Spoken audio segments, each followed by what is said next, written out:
At exactly 12:00 midnight, the Union Jack slowly came down.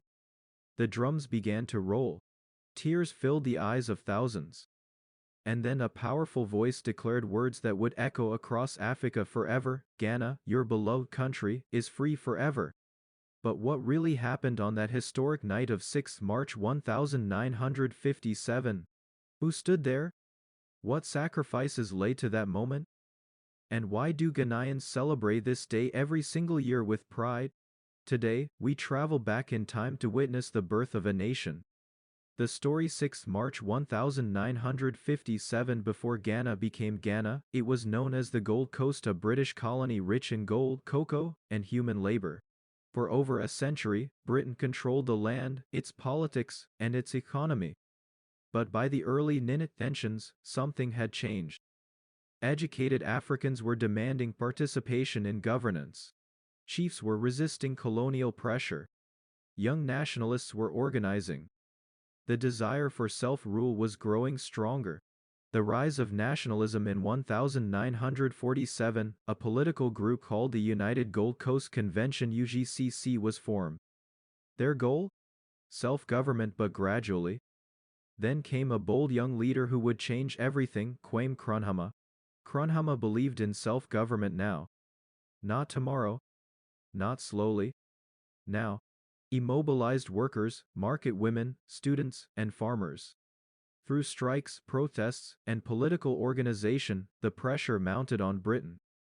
In 1948, riots broke out in Accra after ex-servicemen were shot while protesting for their benefits.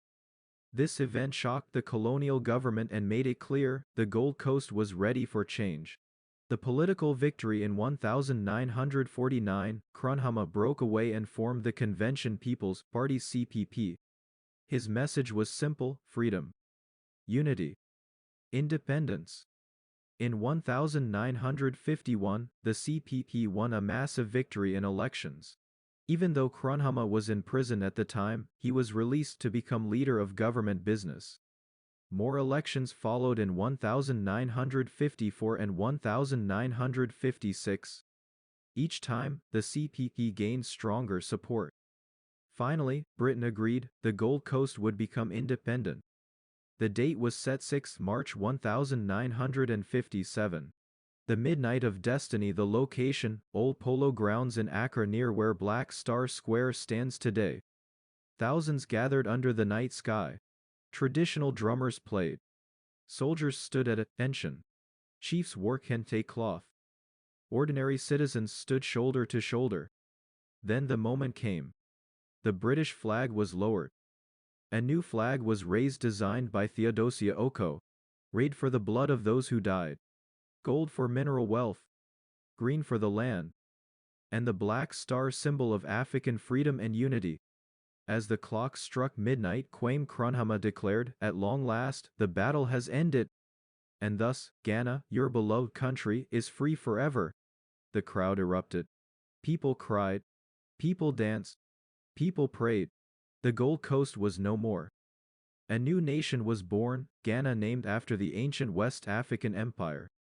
Why it was bigger than Ghana. Ghana became the first sub-Saharan African country to gain independence from colonial rule. This was not just Ghana's victory. It inspired Nigeria, Kenya, Sierra Leone, Tanzania, and many more African nations. Nkrumah boldly declared, "The independence of Ghana is meaningless unless it is linked up with the total liberation of Africa." Ghana became the symbol of hope for the continent. Why Ghanaians celebrate 6 March every year? Every year on 6 March, Ghana celebrates Independence Day. Across the country, school children march in parades, the military displays discipline and pride, cultural groups perform traditional dances, the president gives a national address. The main celebration often takes place at Black Star Square, also called Independence Square. The red, gold, and green colors fill the streets. It is a day to remember sacrifice. A day to reflect on progress. A day to ask, are we honoring the vision of 1957? The challenges after independence. Independence did not mean perfection. Ghana faced economic struggles, political tension, military coups. In 1966, Nkrumah was overthrown while abroad. But despite challenges, the spirit of 6th March remains powerful. Because independence is not just a date, it is a responsibility. The meaning today for young Ghanaians today, 6th March is more than a holiday. It is a reminder that freedom requires sacrifice, unity builds strength, leadership shapes destiny. From cocoa farms to universities, from Accra to Tamale, the legacy of that midnight moment still lives. When the national anthem plays, when the flag rises, when the black star shines, it connects every Ghanaian back to that historic night. Powerful closing. Imagine standing there in 1957. The drums beating. The crowd roaring. History changing before your eyes. That was the night a colony became a nation. That was the night Africa found its voice. That was the night Ghana was born. And every 6th March, we remember,